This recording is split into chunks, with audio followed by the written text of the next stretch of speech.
Pictures of Hollis Woods, Chapter 1, The First Picture. This picture has a dollop of peanut butter on one edge, a smear of grape jelly on the other, and an X across the whole thing. I cut it out of a magazine for homework when I was 6 years old. Look for words that begin with W, my teacher, Mrs. Evans, had said. She was the one who marked in the X, spoiling my picture. She pointed to it.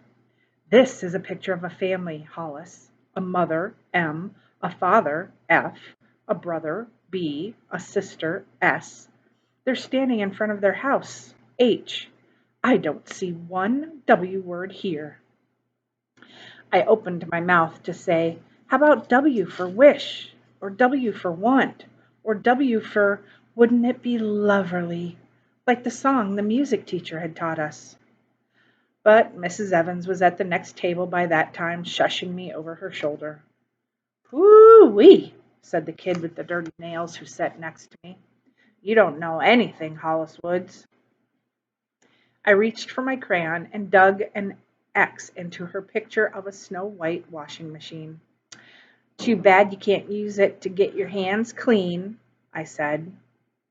When I think of my W picture, deep inside my backpack under all the other pictures I've drawn, I think of that poor washing machine kid who cried over her ruined picture, and the frowning Mrs. Evans who told me to sit in the hall with a timeout tea letter for the rest of that long afternoon. "You don't deserve to be with the rest of us today," she said. I sat for a while looking at a picture of a pointy mountain. Someday I would climb a mountain like that. I'd build a little house, and maybe I'd have a horse that would live right in the house with me, and a dog and a cat.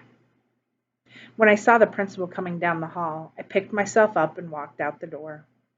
The woman I was staying with, I called her the lemon lady because of the way her mouth caved in, made me stay in the yard all weekend for that.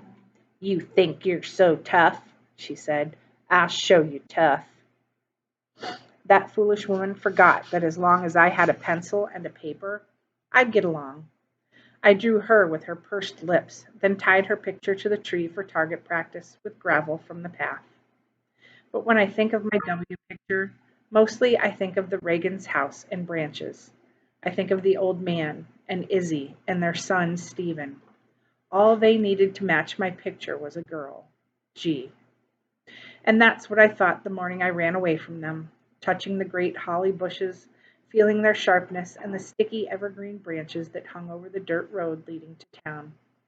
I stopped to look up at the mountain and then at the house half hidden in the trees, the gray porch tacked on the front, screens bellying out, the chimney leaning, the 2 windows upstairs that had been in my bedroom, and the river in front.